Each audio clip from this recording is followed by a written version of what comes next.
Қазіргі таңда осы Қазақстан Республикасының халқының 7,5 миллион адамы уже кредитованный. Соның 1,5 миллионы уже просрочкаға шығып кеткен. Саламатсыздар ма достар?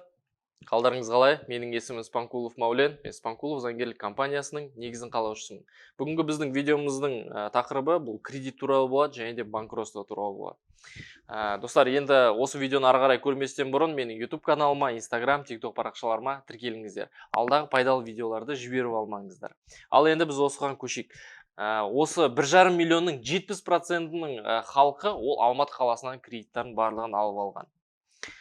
Достар, кредитті енді не үшін көбінесе алады? Ең бірінші бұл той үшін алады. Біздің Қазекеңнің барлығы тойды мықты істейді. Осы тойға алады, екіншіден техникаларға алады, яғни iPhone, стиральная машина, холодильник деген заттарға, бытовая заттарға алады үйдегі. Содан кейін барып үшіншіден автокредит алады. Осындай үш затқа ең басты кредит алатын заттарды осы үшін. Ең біріншісі той дейік. Тойды негізі не обязательно кредит жасауға. Менің ойымша, егерде тойды кредитқа жасағанша вообще жасамай қойған дұрыс. Өйткені егерде сіздер кредитқа жасайтын болсаңыздар, ондай кезде сіздің тойды, ладно, ол бір күннің ішінде өтеді де кетеді, барлығы жақсы болады, туысқандардың көзіндше сіздер барлығыңыз жақсысыздар, кереметсіздер, бірақ ертең күні той біткеннен кейін сол кредиттің барлығы сіздің мойныңызға келеді. Сіздің мойныңызға келгенде сіз оны төлей алмайсыз дұрыс, оны сіздің әке-шешелеріңіз возможно дұрыс төлей алмайды, барлығыңыз жабылып төлегеннің өзінде де ол ертең күні просрочкаға шығып, оны төлей алмай қалуыңыз да мүмкін. Сондай кезде жас отбасының ортасында уже проблемалар басталады. Проблема басталғаннан кейін осы финансқа барлығы қаржыға келген кезде, тірелген кезде ұрыстардың барлығы осы үшін басталады. Ұрысады, содан кейін барып уже ажырасады. Бұл уже екінші проблемаға алып келеді. Сол үшін достар, кредитті алатын кезде сіздер ойланып алуыңыздар керек, содан кейін барып өздеріңіздің финансовая грамотность, яғни қаржылық құқықтарыңыздың барлығын, сауаттылығыңыздардың барлығын уже арттыру керек.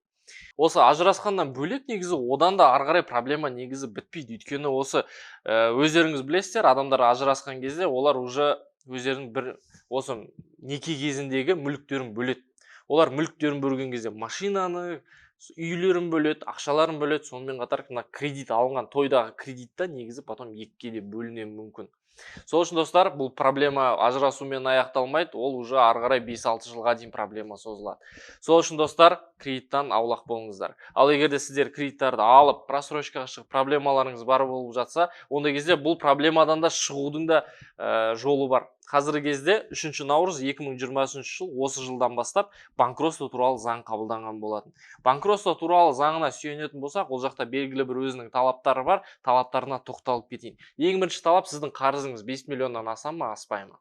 Содан кейін барып, екіншіден сізде мүлік бар ма, жоқ па? Үшіншіден сіз толығымен банктармен қай жерден қарыз алдыңыз, былай айтқан кезде? Банк болса банк, микрозайм болса микрозайм. Соларға заявление жаздыңыз ба, жауаптарын алдыңыз ба? Осылардың барлығын тексере отыра, барлығын істей отыра, егер осы талаптарға келсеңіздер, ондай кезде сіздер ары қарай банкротствоға келесіздер. Содан кейін барып, бұл жерде төртінші талап бар, бұл сізде қарызыңыз 1 жылдан асу керек. Ол дегеніміз сіз 1 жыл бойы ақша төлемеуіңіз керек, и 1 жыл бойы сіздің счеттарыңыздан ешқай жерден ақшаларды ұсталмау керек. Осындай 4 талап бар, төртеуіне келсеңіз, сіз банкротствоға келесіз және банкрот бола аласыздар. Егерде сіз банкрот болғыларыңыз келсе, ондай кезде мен банкротствомен айналысам, коллекторлармен жұмыс істеп график орнатам, мен осындай заңгермін. Егерде сіздерде осындай проблемаларыңыз бар болатын болса, ондай кезде осы видеоның астына сілтеме қалдырып кетем. Бұл менің WhatsApp-қа өтетін WhatsApp сілтемем, соған өтіп маған жазыңыз. Назар аударғандарыңызға рахмет, сау болыңыздар.